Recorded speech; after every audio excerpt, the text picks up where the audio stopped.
Wala pong nakalagay sa Biblia na inutos siya. Inutos niya na nasambahin siya. Kasi hindi kayo nagmamahal at sumusunod kay Jesus Christ. Ang ginawa nyo, sinamba nyo. Wala pong nakalagay sa Biblia na inutos siya. Inutos niya na nasambahin siya. Sabi nga sa Mateo 15, sabi ni Jesus Christ mismo, ang pagsamba nila sa akin, yan ay turo lamang ng tao.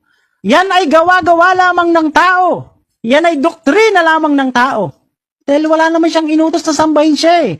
Ang inutos siya sambahin niyo ang nag-iisang Diyos na tunay. Out of context kung basahin ng ibang nagtuturo ang Mateo kabanatang 15 talatang 9. Malinaw ang sinasabi ng talata na ang walang kabuluhang pagsamba ng tao kay Kristo ay ang pagtuturo ng sariling aral o katha, galing sa salit-saling sabi ng mga tao at hindi nagmula sa Diyos. Mababasa ito sa Marcos kabanatang 7 talatang 7 hanggang 8 edi. Datapwat walang kabuluhan ang pagsamba nila sa akin, na nagtuturo ng kanilang pinakaaral ng mga utos ng mga tao. Nilisan niyo ang utos ng Diyos, at inyong pinanghahawakan ang salit-saling sabi ng mga tao. Ito naman ang mababasa sa Tito kabanatang 1 talatang 14 na edb. Na huwag mga kinig sa mga katha ng mga Hudyo, at sa mga utos ng mga tao na nangagsisisinsay sa katotohanan. Ang pagsamba kay Kristo at sa Diyos ay walang kabuluhan kung ito ay nakabatay sa aral na katha ng mga tao at hindi mula sa Diyos. Sa kabilang dako, mayroon bang nasusulat na ipinagutos ng Diyos o ng Ama na sambahin si Kristo na kanyang anak? Sa Hebreo kabanatang 1 talatang 5 hanggang 6 edb. Sapagkat kanino nga sa mga anghel sinabi niya kailanman, ikaw ay aking anak, ikaw ay aking ipinanganak ngayon. At muli, ako'y magiging kanyang ama, at siya'y magiging aking anak. At muli nang dinadala niya ang panganay sa sangkalupaan, ay sinasabi, at sambahin siya ng lahat ng mga anghel ng Diyos.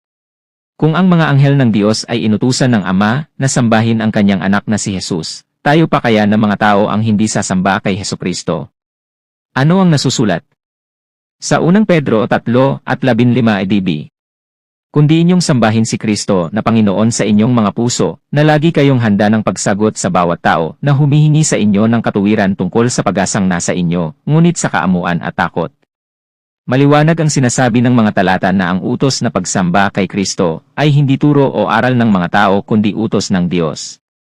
Hindi sinabi ni Jesus na siya ay dapat sambahin, dahil bilang sugo ng Diyos, nakasalalay sa Ama kung ano ang dapat niyang sabihin. Katunayan sa Juan, kabanatang 12 talatang 49 ed.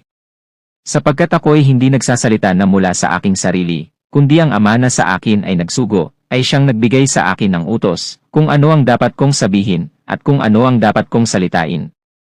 Inutos ni Kristo na sambahin ang iisang Diyos sa langit noong siya ay nasa lupa. At iniutos naman ng Diyos na sambahin si Jesus.